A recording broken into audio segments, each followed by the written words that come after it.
So let's talk about this series that you're planning. So, Yeah. from my understanding, it's a four-part series, and hmm it's going to be focusing on the essentials new and pre-service teachers should know about. So, the question is, what sparked this? Why did you want to put this together? Yeah.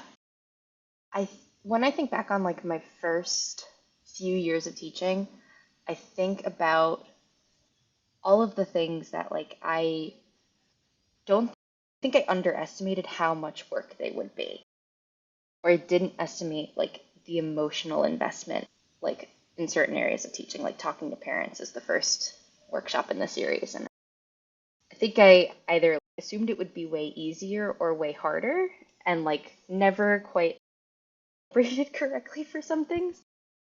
And so when I was thinking about what things that maybe my undergraduate experience of a pre-service teacher maybe didn't talk about, or I felt like maybe wasn't totally accurate to what I had experienced, or just things I felt like I learned or skills I developed to just help manage the workload and like the feeling of being burnt out by going into teaching.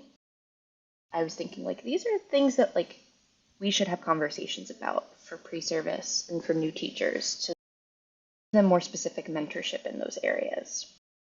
So the four parts in the series that I've currently laid out are parent communications, how to have your classroom space run itself, like how does the physical space contribute to your workload and just like your mental burden? What are systems that just make the life of teaching easier, like how to manage your papers or focus students and homework. Because I think, especially like being a high school teacher, like I started off with the perception that I needed to grade every single piece of paper that I gave students for homework, and that was too much. So like, how do you make homework more meaningful for students, and how to manage it when you do give it, what to do with it when you assign it, and how do you check it and collect it and hold students accountable, like that whole fun thing. So, from my understanding, that each one of these sessions is going to be about an hour and a half long. Mhm.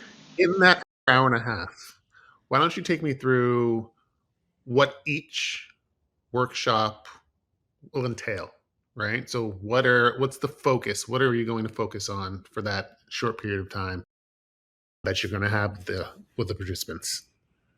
Yeah, so for example, for with the parent communication one, since that's the one I have like currently most fleshed out, I try to pick like three or four things within each topic that I think are most essential or like most crucial to that element. So like for parent communication, the sort of main themes in that workshop are how do you just communicate with all parents about what's going on in your classroom? Like how do you just keep them up to date on what they should expect?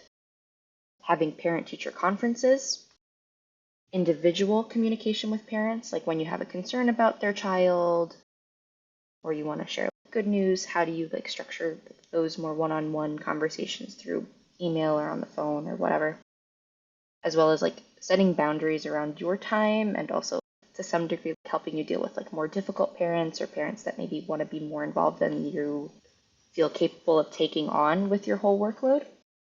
So that's just an example of the different things like one of the workshops will cover.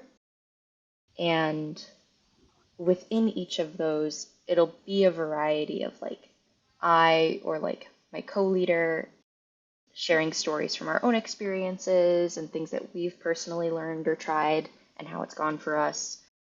It might involve reflection time for the participants to think about, okay, like you've heard all of these tips. What's one thing that you think you might want to try like, when you're getting started?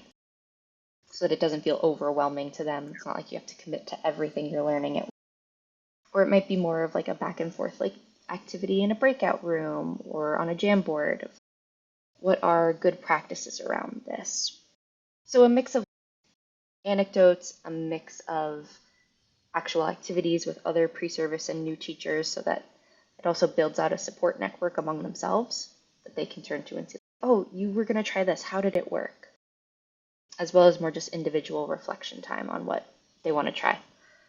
One of the things that I want to get across to potential participants is your experiences with the subject, right?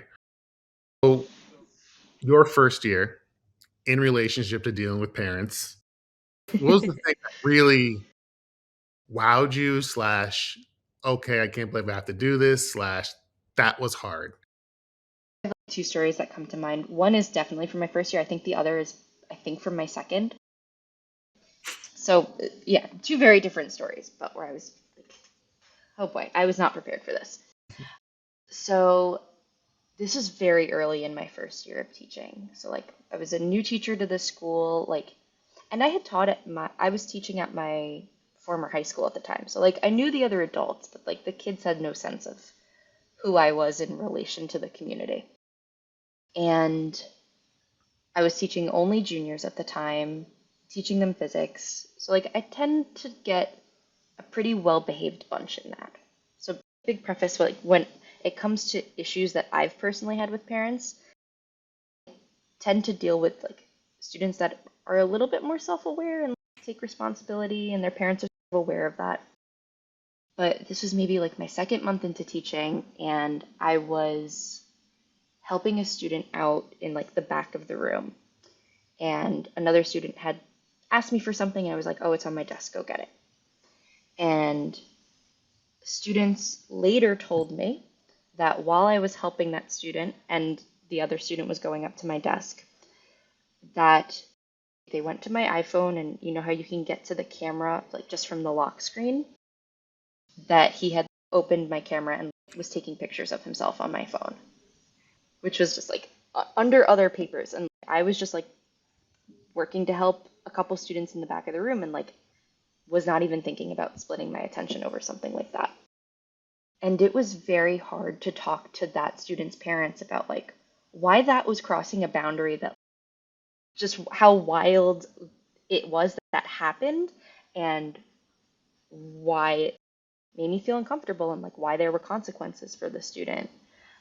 So that I'm still like flabbergasted when I think about it, because I no amount of like sitting in a pre-service class could have prepared me for just, yeah, teenagers are teenagers and need to be aware of like your belongings, but like really monitoring what everyone's doing in a space at the time, at the same time, like for your own things and for other students. Like always have to keep one eye roaming. So that is the first thing that comes to mind.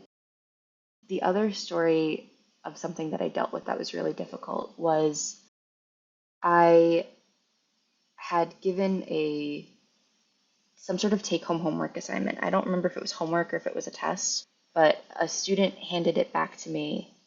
And while I was like looking at the papers later that evening, it was like very obvious that someone else had done it. Like it was not the student's handwriting. And I like had a sample of like something I knew that he had written in front of me next to it. And I was like, this is not the same. And I had gone to my administrator who agreed with me, and we had talked to the student. And when we talked to the parents, like they were okay with the fact that his sister had done his homework for him.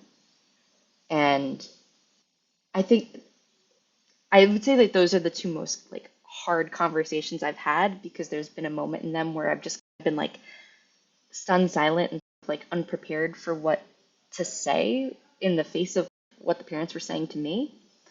And I want to be able to share those stories and to some degree tell people entering the field like there's always going to be a little bit of, you have to expect the unexpected, or just you will be caught off guard. How do you regain the moment and turn that into a productive conversation?